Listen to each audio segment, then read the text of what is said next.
नमस्कार दोस्त, स्वागत है आपके YouTube चैनल आर्या जी के में। मैं हूं अजीत सिंह। दोस्त, अभी आप लोग को मालूम है कि अच्छा सेशन चल रहा है हम लोगों का, और अभी हम लोग दिल्ली सल्तनत पढ़ रहे हैं। दिल्ली सल्तनत में 2 क्लासें हो चुकी है, यानी गुलाम वंश हो गया है, खिलजी वंश हो गया है, और आज है हमारा तुगलक वंश। यानी जो लोग नहीं देखे हैं देख लीजिए, गुलाम वंश, खिलजी वंश और आज तुगलक वंश। और एग्जाम में यहाँ से बहुत सारे क्वेश्चन पूछे जाते हैं, तो आज हम लोग खिलजी यहाँ पे तुगलक वंश को कवर करेंगे और इससे एग्जाम में आने वाली हर क्वेश्चन को देखेंगे। चलिए स्टार्ट करते हैं अपना टॉपिक। दोस्त, तुगलक वंश की बात करें तो इसमें सबसे ज्यादा, यानी तुगलक वंश के अकॉर्डिंग सबसे ज्यादा इसमें 2 शासक प्रमुख आते उभर करके, जहां से एग्जाम में क्वेश्चन पूछे जाता है। तो जो पहला जो शासक आते हैं वो आते हैं आपको मोहम्मद बिन तुगलक, जिसको एमबीटी के नाम से जाना जाता है।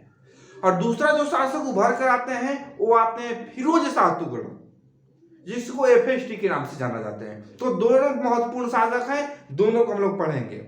इसके बाद बहुत सारे शासक आते हैं जो कि उतना महत्वपूर्ण कार्य नहीं कर पाते हैं, फिर भी उसको हम लोग देखेंगे। हो सकता है एग्जाम में वहां से भी क्वेश्चन आ जाए। तो सबसे इंपॉर्टेंट स्टार्ट करते हैं कि आखिर जब तुगलक वंश आया तो किसी वंश का स्थापना होता है, तो आखिर इस वंश का स्थापना किसने किया, स्थापना से लेकर के लास्ट तक पूरी बात को देखेंगे। चलिए चलते हैं दोस्त, बात करते हैं तुगलक वंश की। तो तुगलक वंश का जो समय रहा, टोटल समय 1320 से लेकर के 1414 तक इसका जो समय रहता है। यानी कोई एग्जाम में से क्रम ही पूछ देता है, क्योंकि तुगलक वंश का जो सीक्वेंस है, जो क्रम है, कितना से कितना ईस्वी तक रहा है।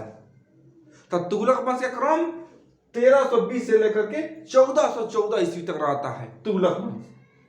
यदि हम बात करें कि इसके स्थापना यानी इस वंश के संस्थापक कौन है, तो इस वंश के जो संस्थापक करते हैं वो है गियासुद्दीन तुगलक। यानी कोई पूछ दे कि तुगलक वंश का संस्थापक, तो तुगलक वंश का संस्थापक गियासुद्दीन तुगलक है। तो इस वंश का स्थापना करते हैं और स्थापना करने के बाद 5 साल तक शासन करते हैं। तो इनका शासनकाल 1320 से लेकर के 1325 ईस्वी तक इनका शासनकाल रहता है। तो खिलजी वंश कब से कब तक रहा, तो 1320 से 1414 तक।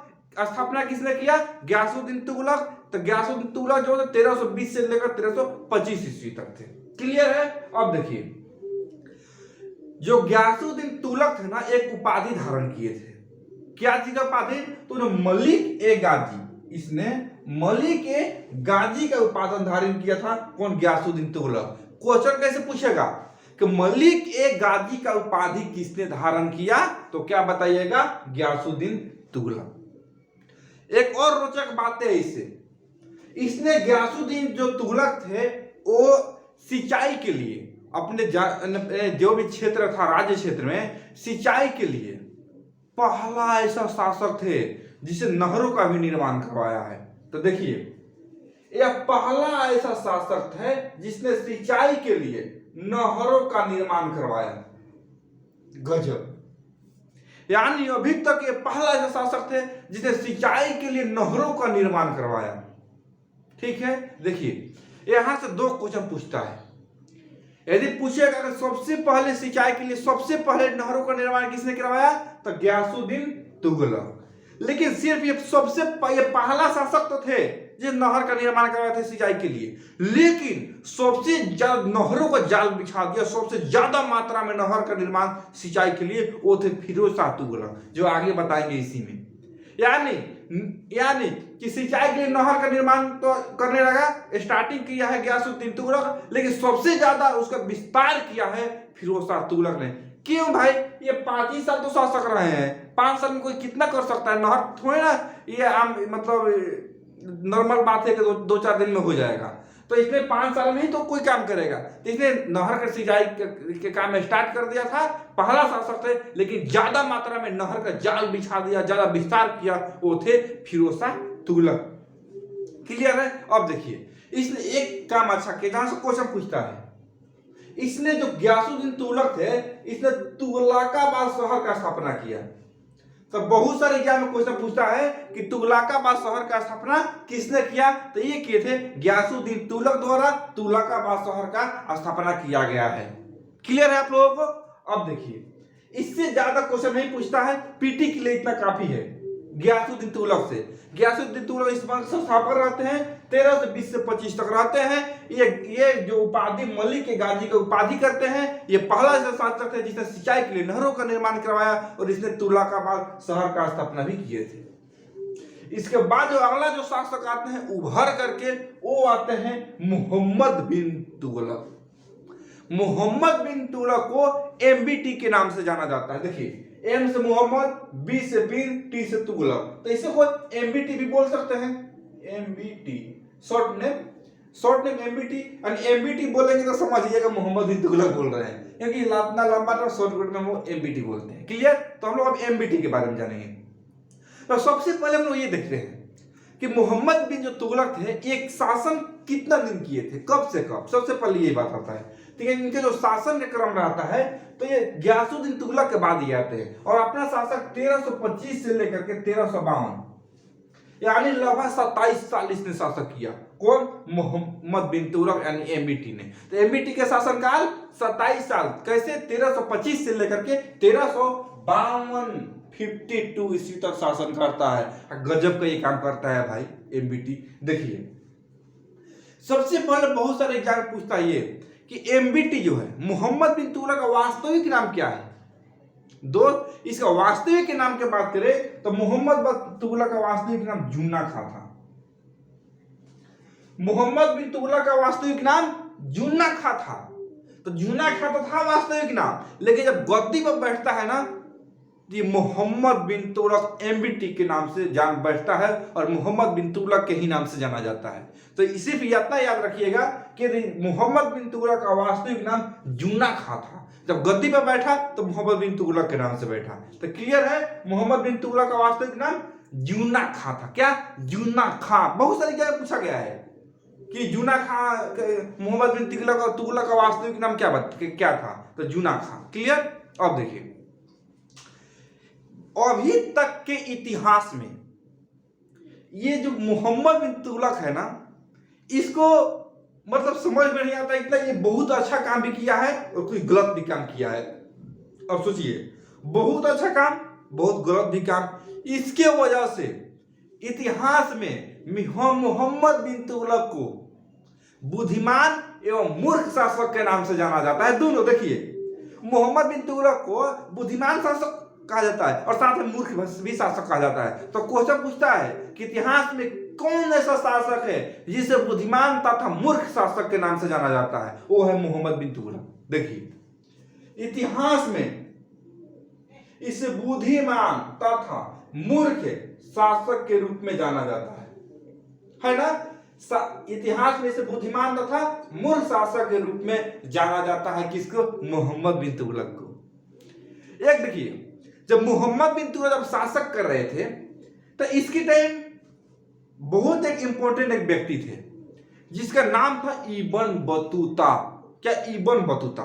इब्न बतूता जो थे, यही मोहम्मद बिन तुगलक के ही शासक काल में आए थे, भारत आए थे। और ये जो इब्न बतूता थे, ये कौन थे? ये मोरक्को के ये थे। कहा? मोरक्को यात्री थे इब्न बतूता, जो कि इसी के टाइम में भारत आते हैं। और मोरक्को कहाँ है भाई? ये अफ्रीका में है। सोचिए, अफ्रीका से कहाँ आए थे इब्न बतूता?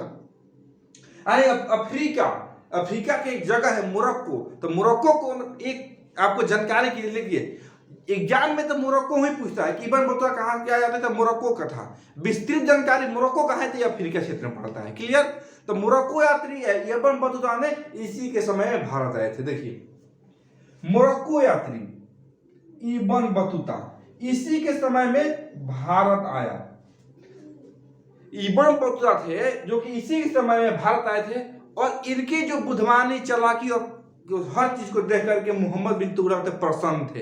इसलिए इसे इब्न बतूता को दिल्ली का काजी नियुक्त किया गया। देखिए, इसे दिल्ली का काजी नियुक्त किया गया। ध्यान दीजिएगा, इब्न बतूता मोरक्को यात्री थे जो कि एमबीटी के समय में भारत आए थे और आकर के इसे प्रसन्न होकर के एमबीटी ने इसे दिल्ली का काजी नियुक्त किया गया। अब बोले काजी क्या होता है दोस्त? काजी एक जज का पोस्ट होता है, उसे काजी बोलते हैं। क्या अभी की बात करें तो अटॉर्नी जनरल बोल सकते हैं, अभी के लिए जज बोल सकते हैं, अधिवक्ता मजिस्ट्रेट का जो था जज के पोस्ट था उसको काजी बोला जाता है। तो दिल्ली का काजी नियुक्त किया गया। अब देखिए नहीं बोलते हम लोग, कोई लड़का से पूछिएगा ना, कोई लड़का किसी लड़की से प्रेम करता है, अब बोलेगा ना ए तुमको वो ऐसे कर देगा, ऐसे मत करो, तो वो पकड़ लेगा, ऐसे कर देगा, तो बोलता है हम और वो राजी, तो बीच में क्या करेगा काजी? ऐसे नहीं बोलता है ऐसे लॉजिक। तो हम और वो जब राजी है तो बीच में क्या करेगा काजी? वही काजी मतलब क्या? जज के पोस्ट पर था। क्लियर है? अब देखिए यहां तक समझ में आ गया आपको। देखिए इब्न बतूता जब भारत आया था तो अपने जितना भी यात्रा के दौरान जो भी उसे घटना घटा या भारत में कैसे रहा, क्या दशाओं है, यात्रा का विवरण, बहुत सारे चीजों को देख करके इब्न बतूता ने एक पुस्तक लिखा और जितना भी यात्रा है ना पूरा यात्रा का विवरण अपना एक पुस्तक में दे दिया। उस पुस्तक का नाम है क्या? रेहेला। देखिए यहाँ पर देखिए इब्न बतूता अपना यात्रा का विवरण अपना पुस्तक रेहेला में किया है। इसे और क्वेश्चन निकल के आता है क्या कि रेहेला किसके द्वारा लिखा गया है? Ibn Battuta. इसमें क्या है? इब्न बतूता का आप यात्रा और भारत के पूरा दशाओं को लगभग उसमें विवरण दिया गया है। ज्यादातर इसका यात्रा का विवरण मिलता है रेहेला में। क्लियर है? अब देखिए एमबीटी जो था वो इब्न बतूता आए थे, उनको राजदूत के रूप में चीन भी भेजा था। मतलब टैलेंटेड बंदा था भाई इब्न बतूता, ये मतलब बहुत टैलेंटेड बंदा था। इसलिए इसे एमबीटी मैंने मोहम्मद बिन तुगलक ने इब्न बतूता को देवदूत के रूप में चीन भेजा था। या अपना मेरा संदेश पहुंचा, जो भी कार्य होगा अपने देवदूत के रूप में भेजा था चीन। किसको? इब्न बतूता को। ये भाई टैलेंटेड बंदा था इब्न बतूता। तब तो सोचिए मोरक्को को रहने वाला यहाँ आया, काजी नियुक्त किया, इतना मान सम्मान दिया, देवदूत बना दिया, भेजा, बहुत टैलेंटेड बंदा था। इसलिए तो इसने एक पुस्तक भी लिख दिया रहेला। क्लियर है? अब देखिए इसी के टाइम मोहम्मद बिन तुगलक के टाइम ही दक्षिण भारत, देखिए दक्षिण भारत में विजयनगर तथा बहमनी राज्य का स्थापना हुआ। ये कहा? ये मोहम्मद बिन तुगलक के ही समय हुआ। यानी बोलेगा कि विजयनगर साम्राज्य की स्थापना किसके समय हुआ? मोहम्मद बिन तुगलक। या बहमनी साम्राज्य का स्थापना मोहम्मद बिन तुगलक के ही शासनकाल में हुआ है। क्लियर है? तो देखिए मोहम्मद बिन तुगलक से पूछे वाले जो क्वेश्चन इसको हम लोग कवर किए हैं। इसके बाद मोहम्मद बिन तुगलक के बाद जो अगला शासक जो उभर के आते हैं वो आते हैं फिरोज शाह तुगलक। तो अब हम लोग देखेंगे फिरोज शाह तुगलक जो कि क्या योगदान रहा भाई, गजब का व्यक्ति था फिरोज शाह तुगलक। तो देखिए इसको आप लोग या तो स्क्रीनशॉट लीजिए या इसको नोट कीजिए, फिर इसके बारे में बताता हूं। इसको स्क्रीनशॉट लीजिए, मैं बताता हूं एफएसटी के बारे में।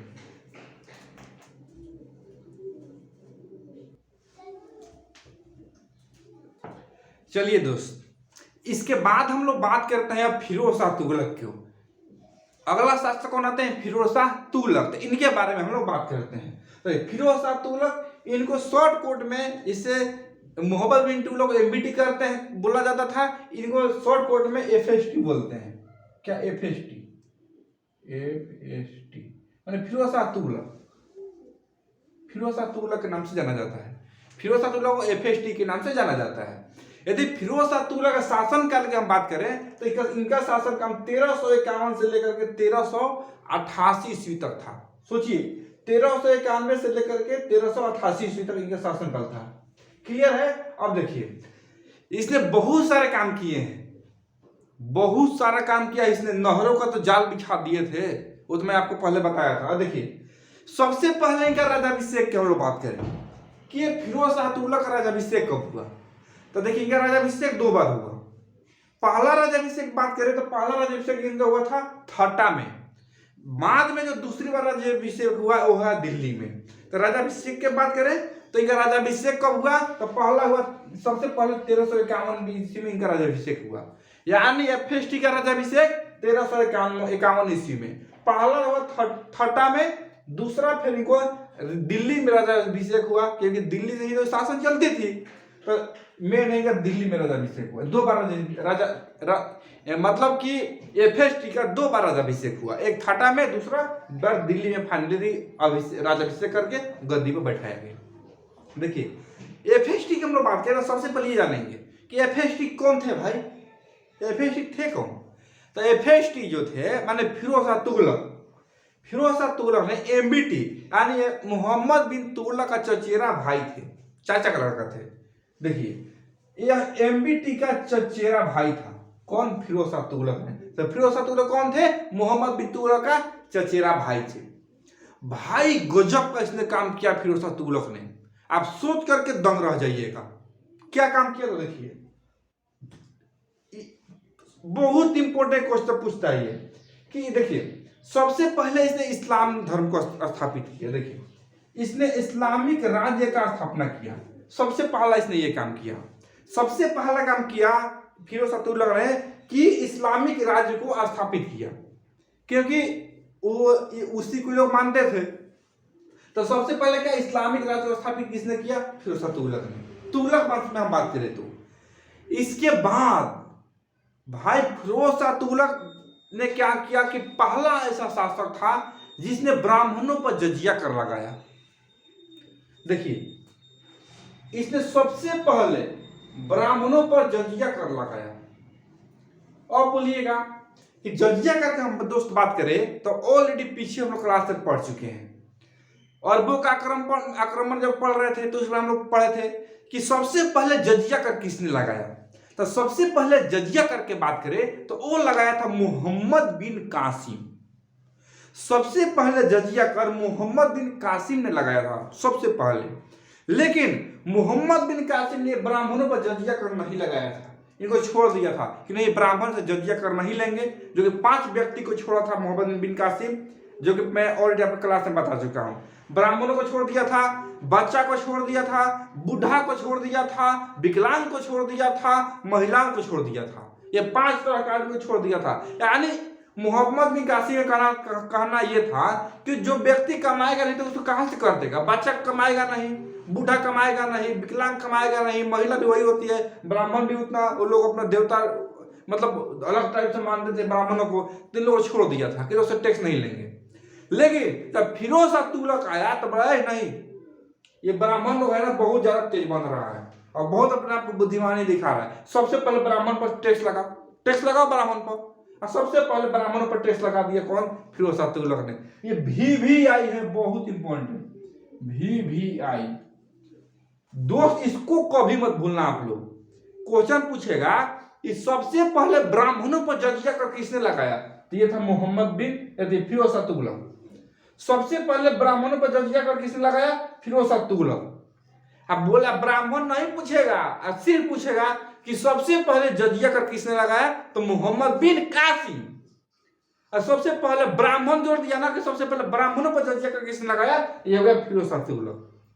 तो इसको हमेशा याद रखिएगा, सबसे पहले ब्राह्मणों पर जजिया कर लगाया किसने, फिरोज शाह तुगलक। कन्फ्यूज मत होइएगा, ब्राह्मण जैसे नाम देगा जजिया कर में तो सीधा मारेगा फिरोज शाह तुगलक। क्लियर है। अब देखिए इसने इतना अच्छा काम किया है, बहुत बेहतरीन काम किया है दिल्ली सल्तनत में। इसलिए कौन सा बेहतरीन काम किया मैं अभी बताऊंगा आपको, हड़बड़ाने की जरूरत नहीं है, भागने की जरूरत नहीं है। मतलब कि दिल्ली सल्तनत में इतना अच्छा काम किया है कि दिल्ली सल्तनत का कल्याणकारी शासक के रूप में जाना जाता है मोहम्मद बिन फिरोज शाह तुगलक। इसे दिल्ली सल्तनत का, देखिए इसे दिल्ली सल्तनत का कल्याणकारी शासक कहा जाता है। सोच लीजिए, फिरोज शाह तुगलक को दिल्ली सल्तनत का कल्याणकारी शासक के रूप में जाना जाता है। कैसे भाई, तो देखिए इसने क्या किया कि फिरोज शाह तुगलक ही एक ऐसा मात्र व्यक्ति है अभी तक के इतिहास में, जितना भी इतिहास पढ़िएगा उसमें फिरोज शाह तुगलक ने एक मात्र ऐसा व्यक्ति है जिसके पास 1,80,000 दास थे। किसी के पास जानता प्रजा नहीं होती है, मंत्री तो अलग ही बात है, दास थे 1,80,000 इसके पास। देखिए इसके पास 1,80,000 दास थे। देखिए 1,80,000, गजब, देख रहे हैं इसका महानता। फिरोज शाह तुगलक के बाद तुगलक के पास 1,80,000 दास थे। किसी का तो सतह में उतना जनसंख्या भी नहीं होता होगा, उतना इसके पास दास था। देखिए इतना ही नहीं, फिरोज शाह तुगलक ने 300 नगर का स्थापना किया। देखिए 300 नगर का स्थापना किया लगभग। दोस्त 300 बोलने के लिए आता है, यदि 30 भी नगर का कोई स्थापना कर दे तो बहुत बड़ी बात होती है। 300 नगर यानी 300 शहर, समझ रहे हैं आप कितना बड़ी बात है। तो फिरोज शाह तुगलक ने लगभग 300 नगर का स्थापना किया इसने, शहरों का। जैसे हम एग्जाम्पल लेते हैं जो एग्जाम में पूछा जाता है जिसको जिसको, अब 300 नगर का अपना नाम कितना बताऊं मैं, 300 खुद मेरे भी नहीं मालूम है, ज्यादा 15-20 में बता सकता हूं। तो जो कि एग्जाम में जो ज्यादा पूछता है उसको मैं लिखा हूं। देखिए जैसे में 300 नंबर, जब फतेहाबाद एग्जाम पूछता है कि स्थापना किसने किया, फिरोज शाह तुगलक। जौनपुर, फिरोजाबाद, फिरोज नाम था, फिरोज से फिरोजाबाद रखा, फिरोजाबाद फिरोजपुर दोनों, फतेहाबाद, जौनपुर, फिरोजपुर, फिरोजाबाद इत्यादि शहरों का इसने स्थापना किया। गजब है किसी का औकात। एफएसटी इसने नहरों का तो जाल बिछाया, सिंचाई करने के लिए बहुत भारी मात्रा में नहर का स्थापना करवाया, निर्माण करवाया सिंचाई के लिए। यह भी बात नोट कीजिएगा। इतना ही नहीं, इसने 1200 बगीचा लगाया फलों का। एक बगीचा लगाइए, एक नर्सरी लगाइए, हालत खराब हो जाती है। एक नर्सरी बगीचा लगाने में हालत खराब हो जाती है आदमी, और इसने 1200 नए बाग लगाया। देखिए कितना गजब का शासक था फिरोज शाह तुगलक। इसने 1200 नए बाग का स्थापना करवाया फिरोज शाह तुगलक ने। क्लियर है। देखिए, और जो इसका वास्तुकार थे वो थे, इसका मुख्य वास्तुकार मलिक गाजी शाहना थे। नहीं दिखाई दे रहा होगा, लिख देता हूं, मलिक गाजी शाहना। यहां पर मलिक गाजी शाहना इसका वास्तुकार थे। वास्तुकार यानी इसका वास्तुकार की बात करें, यहां पर आपको नहीं दिखाई दे रहा होगा, मैं देख रहा हूं उधर से, ये आपको नहीं दिखाई दे रहा, माने मतलब कि इसका जो मुख्य वास्तुकार थे वो मलिक गाजी शाहना थे। क्लियर हो गया। और देखिए जो इसने सिक्का चलवाया, यानी फिरोज शाह तुगलक ने सिक्का चलवाया, तो जारी सिक्का पर खलीफा का नाम इसने लिखवाया था। इसके द्वारा जारी सिक्का पर खलीफा का नाम अंकित था। बहुत सारे शासक ने अपना प्रेमिका का, तो खुद का, तो अपने पत्नी का, बहुत सारे लोग काम किए थे, लिखवाए थे, लेकिन इसने अपना खलीफा, जो इसके परमिशन से लोग राज्याभिषेक करते थे, सत्ता चलाते थे, जिसे गुरु मानते थे, खलीफा, उसका नाम इसने अंकित करवाया। देखिए इसने इसके द्वारा जारी सिक्का पर खलीफा का नाम अंकित करवाया। इतना ही नहीं, ये दोस्त एक सबसे इंपॉर्टेंट बात है, इसने क्या किया कि एक अशोक स्तंभ था मेरठ, इसने मेरठ तथा टोपरा में स्थित स्तंभ को दिल्ली में स्थानांतर करवाया। थोड़ा ध्यान से समझिएगा, आपको समझ में आएगा। मेरठ और टोपरा में स्थित स्तंभ जो कि अशोक द्वारा निर्मित किया गया था, अशोक द्वारा निर्माण किया गया था, मेरठ तथा टोपरा का स्तंभ, उसको दिल्ली में स्थानांतरण कराया। एक बात बताइए, मेरठ कहाँ है? ये तो आपको सबको पता है, यूपी में। मेरठ यूपी में, टोपरा कहाँ है बताइए, कमेंट कीजिए आप लोग। मेरठ तो है यूपी में, टोपरा कहाँ है? ये है हरियाणा, एचा हरियाणा में टोपरा है। वहां में जो स्थित जो स्तंभ था उसको दिल्ली में स्थानांतरण कराया। कौन? फिरोज शाह तुगलक ने उसको दिल्ली लाते, जो कि अशोक द्वारा निर्मित किया गया था, उसको दिल्ली में स्थानांतरण एफएसटी यानी फिरोज शाह तुगलक ने करवाया, अर्थात दिल्ली में स्थानांतरण करवाया। कौन? फिरोज शाह तुगलक। देखिए गजब का कार्य कर रहा है जवान। इसने जब पूरा शासन के क्रम में जो भी इसका जो आत्मकथा था, जीवनी था, जो हर बातें को उसने एक पुस्तक में लिखा। यानी फिरोज शाह तुगलक ने खुद एक आत्मकथा लिखा। एफएसटी यानी फिरोज तुगलक अपने आत्मकथा का फुतूह ए फिरोज शाही लिखा। यानी फिरोज शाह तुगलक ने एक अपनी आत्मकथा, एक पुस्तक लिखा जिसका नाम फुतूह ए फिरोज शाही रहा, और उसमें अपनी जीवनी को, एक हर बात को, एक हर चीज को उसमें वर्णन किया है। कौन? फिरोज शाह तुगलक ने। यानी फिरोज शाह तुगलक ने एक पुस्तक लिखा जिसका नाम था फुतूह ए फिरोज शाही, उसमें अपने आत्मकथा अपने हर बात को लिखा है इसमें। तो फिरोज शाह क्वेश्चन पूछेगा कि फिरोज शाह द्वारा कौन सा लिखा गया पुस्तक है, तो फुतूहत ए फिरोज शाही। इसके बाद इस वंश का धीरे धीरे फिरोज शाह ने अपना, इसके बाद अंत हो जाती है। इसके बाद जो नए जो उभर के जो शासक आते हैं वो आते हैं नसीरुद्दीन महमूद। इनको नसीरुद्दीन महमूद तुगलक के भी नाम से जाना जाता है। ये 1394 से लेकर 1412 ईस्वी तक शासन करते हैं। नसीरुद्दीन महमूद जो है, नसीरुद्दीन महमूद तुगलक भी कहा जाता है, जोड़ दीजिएगा। कभी कभी लिखता है कोई बुक में नसीरुद्दीन महमूद तुगलक भी लिखता है, कभी कभी नसीरुद्दीन महमूद भी लिखता है, सब बात सेम है। नसीरुद्दीन महमूद का शासन 1394 से लेकर के 1412 तक था। इससे ज्यादा क्वेश्चन नहीं पूछा जाता है दोस्त, लेकिन एक क्वेश्चन बराबर अक्सर देखने को मिलता है। यानी नसीरुद्दीन महमूद के ही शासनकाल में तैमूर लंग 1398 ईस्वी में आक्रमण किया था। यानी नसीरुद्दीन महमूद के समय में तैमूर लंग ने 1398 ईस्वी में तैमूर लंग ने भारत पर आक्रमण किया है। देखिए, तो क्वेश्चन पूछेगा कि तैमूर लंग का आक्रमण किसके समय में हुआ था, तो नसीरुद्दीन महमूद कब किया था, 1398 ईस्वी में। और तैमूर लंग आक्रमण करता है और एक व्यक्ति है जो कि खिज्र खां से उसका संपर्क होता है, भेंट होता है, और खिज्र खां ने इस नसीरुद्दीन महमूद को जान से मार देता है। और मार करके और खिज्र खां ने एक नई वंश का स्थापना करता है जिसे सैयद वंश के नाम से जाना जाता है। नसीरुद्दीन महमूद के हत्या करता है खिज्र खां और एक सैयद वंश का स्थापना करता है, जो कि ये फिरोज तैमूर लंग के सहयोग से, तैमूर लंग को सहयोग भी करता है। तो इससे ज्यादा क्वेश्चन नहीं पूछता है। यानी तैमूर लंग का आक्रमण किसके समय हुआ, नसीरुद्दीन महमूद के समय। कब किया, 1398 ईस्वी में। क्लियर हो गया दोस्त। इसको हत्या करके खिज्र खां ने नसीरुद्दीन महमूद को हत्या करके और सैयद वंश का स्थापना करता है। तो हमारा तुगलक वंश यहाँ तक खत्म हो चुका है। जो कल हम लोग क्लास करेंगे वो करेंगे सैयद वंश, कल सैयद वंश करेंगे। और मेरे को लगता है कि आपको अच्छी तरीके से समझ में आया होगा और एग्जाम में आने वाले हर क्वेश्चन को आज हम लोग कवर किए हैं। दोस्त अच्छा लगा तो चैनल को सब्सक्राइब कीजिए, बोलने की जरूरत नहीं है, दोस्तों में शेयर कीजिए ताकि सभी लोग पढ़े। और कल हम लोग मिलेंगे कौन सैयद वंश को लेकर के, और उससे एग्जाम में क्या क्वेश्चन पूछता है कल हम लोग उसको देखेंगे। तब तक आप इस चैनल को सब्सक्राइब नहीं किए हैं तो सब्सक्राइब कीजिए, दोस्तों में शेयर कीजिए, और मिलते हैं कल अगली क्लास में सैयद वंश को लेकर। तब तक दोस्त जय हिंद।